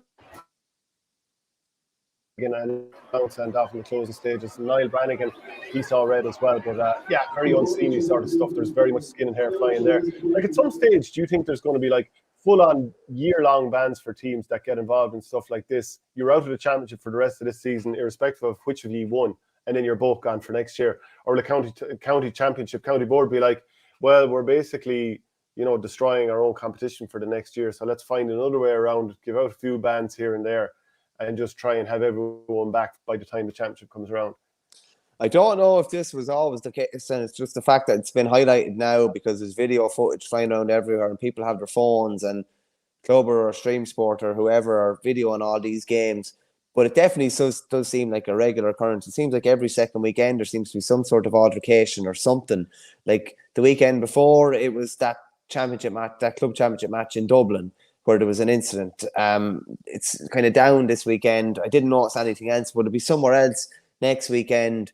I hate seeing it because people that know nothing about the GA will be like, if this was in soccer, it would be raised and they would get this sort of profile, and the GA can just kind of do what they want, which is obviously not true. But it's something that we need to be really careful with, because it's definitely becoming a bigger and bigger part of our games, and it's blighting our games at times. Let's call a spade a spade. It is the minority, but it's becoming less of the minority and maybe a bit more of the majority, and it's definitely something that needs to be stamped out. Just fly through the Donegal quarterfinals there real quickly. Sean McCool's had a 117 to 114 win over Michael Murphy's Glen Swilly. So interesting to see. I know he said he wasn't coming back, or didn't look like he was going to come back, but his club championship campaign is now finished, Michael Murphy's, in the competition that he sponsors. So it'll be interesting to see whether that time off maybe gives him a chance to recharge the batteries a bit more. Oisin Gallen was brilliant for Sean McCool's. He kicked, I'm not sure if it was a free or a line ball, right out by the touchline from the 13. Brilliant score. Great to see him back fully fit as well. Really, really exciting talent. St. Eunan's Letterkenny had a big win over Ballyshannon, 113 to 2-5. Guidor had a 5-14 to 3-11 win over Ardra. Real high scoring game there. And Naomh Conlon had a 4-7 to 9 points win over Kilcar. Waterford Ladies Football Championship, again, one of the results of the weekend. And people will always say or question maybe the competition within the Waterford Ladies Football Championship, but this is like the meeting of Ballymacarby and Comer Rangers. Was like their 10th final meeting in the last 11 years or something like that, and it was really, really tight again. But it finished Ballymacarby 1-9, Comer Rangers 10 points after extra time. So 5 Kellyanne Hogan points inspired Ballymacarby to county final glory for the 42nd year in a row. Absolutely outstanding stuff from Ballymacarby. Heartbreaking from Comer Rangers. We mentioned him in the same breath as Jimmy White and a few others last week, and it's just going to be a really, really difficult pill to swallow until they eventually get over the line, whenever that does happen. Couple of other results as well. In the Waterford Football Championship, the Nair had a big win over Stradbally. Rathgormack had a big win over Onreen. Clashmore, bet Kilrossenty, 1-9 to 10 points. And Bricky Rangers are playing Portlaw tonight. The Tyrone Championship only started a couple of weeks ago, but is already at the quarterfinal stage because it's knockout. The Cannibals are still going strong. Errigan Kieran had a 2-8 to 6 points win over Moortown St. Malachy's. Trillick, despite being without Matty Donnelly, who has a really, really serious injury and which could threaten his Tyrone future. They had a 1 point win over Eden Dark, 110 to 14 points. Trillick with the 14. Ardbow, Donovan Rossa, 114. Coal Island, 11 points. And Dungannon were 1 point winners over Dromore on a scoreline of 212 to 38. We kind of mentioned, Shane asked me on last week's show, did I think Briefy would eventually get over the line? I didn't think they would, being honest with you, and they might not yet, with Rob Henley gone to Raheny and having such an influence there, but they had a huge win over Westport at the weekend. Obviously, the reigning champions, they were sent crashing out. They finished the game with 13 men after both Fionn McDonough and Colin Moran were shown red cards in added time. Briefly have never won the Mayo Championship. They lost the Siders in 2013, 15, 18 and 20, and they will now take on West Mayo neighbours Castlebar Mitchells in the last 4.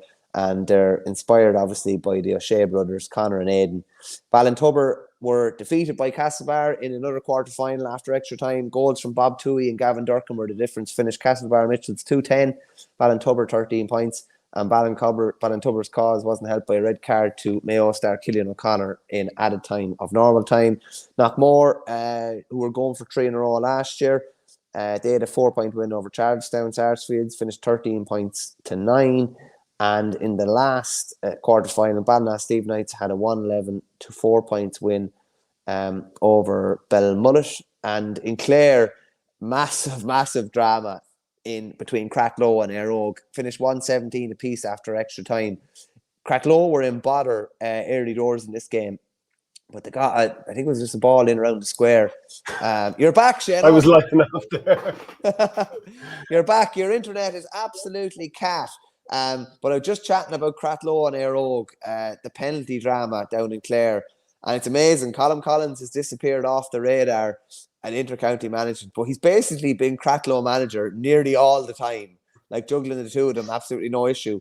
And they had a massive win yesterday back in the county final. They were famously beaten in the Munster final, I think, by Crokes. I think it was only by a score or two. But Podge Collins, his son, with the winning spot kick. And I don't know if you saw the penalty, the mad scenario where the ball hit the post, the other post, hit the keeper's heels and went in. It was crazy. I haven't seen, like, you'd often see something like that maybe in a game or a soccer match, lower divisions, but to see it at that time, and that actually reminds me, I saw a mad one over the weekend in rugby as well. Someone had a conversion to tie the game, some rugby game or whatever, and it dropped short.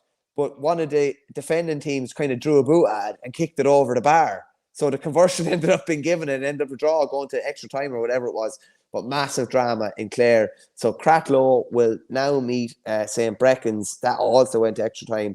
Finished St. Brecken's 112, Milltown 14 points. The decisive scores in extra time from Joe McGann helped Brecken's reach a first county final in 27 years. Like, that's like, we're an hour and 40 minutes into the show and the drama is still going everywhere. Like, it's amazing. That's why I just think yesterday topped it for me. Now there's been fair Sundays in Club GAA, but yesterday it was coming out of every orifice. It was. Yeah, well, look, we keep it going then. The Westmeath final. Like, I was flicking between a load of different matches, and I looked at it in the first half, and St. Lomans, Mullingar, they were 5 points to 1 ahead on Carlstown, Kinnigat. And then I flicked back over to it during the second half, and it was 6 points each. So that obviously flipped it on its head. Lomans eventually won this. I think it's their 7th title in 11 years there. John Heslin, he scored 4. They were off from frees. But that was obviously the crucial intervention there, getting those 4 frees. Just on Paddy Dowdall, I mentioned him in Thursday's show. So Paddy Dowdall now has 6 county titles with Lomans as a player, 9 McClonkill in hurling as a player, 1 as a manager with Lomans, and I think he played in the junior final, which they lost on Saturday as well. I just love, there's lads like that in counties all around the country where there's literally no end to them, and he went straight from playing to management. Lomans obviously were robbed at time of a Leinster title. Like, they were so close to winning a Leinster title, and Moorfield got that goal at the very, very end.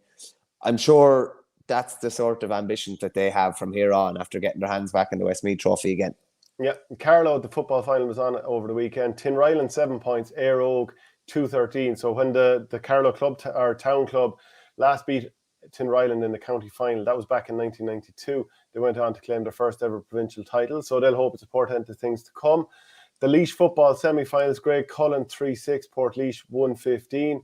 So that's a 1 point win for Portlaoise there. I hope my maths are right. Sorry, is it a 3 point win?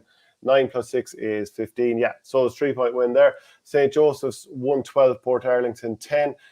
Wexford. Just on that, Jeno, Port Arlington were going for four in a row. Who's the St. Joseph's manager? Is it Mick Dempsey? Mick Dempsey. Imagine to say like Mick Dempsey's after leading Joseph's, after going back there. You know, I'd kind of been wondering for the last couple of years. I remember it was kind of a big deal when he went back to his native club and took over the football reins, and you're wondering how they're going. And then all of a sudden, you know, that's like, it's only a small, like nearly an asterisk in the weekend that was like, but he's managing Joseph's. They're back in a county final. He was the right hand man to Brian Cody, who's managing James Stevens. Like, there's literally, I said, there's no end to Paddy Dowdall. There's no end to a lot of lads that just want to stay involved and keep giving back to clubs. Wexford, the football quarterfinals there. Castletown beat Starlights. That's 114 to 111. Glenbarntown came up short against Gusran O'Reilly's. That was 2-9 to 1-6. Halfway House Bunclody 1-9. Killenairn 2-16, and St. Anne's Tankin 8 points, Shelmaliers 4-15. And one of the lads who's helped me out with the freshers, Owen Ryan from St. Anne's, I was sort of winding him up that they'd have a nice little time against Shelmaliers. So I will be reminding him of that at training tomorrow, albeit with tongue in cheek, obviously. Do you want to go through the Wicklow quarterfinals? Yeah, we're going to have new champions in Wicklow anyway, because St. Pat's were dethroned. They were beaten 2-11 to 112 by Blessington. Tinnahealy had a 9 points to 6 win over Bray Emmets.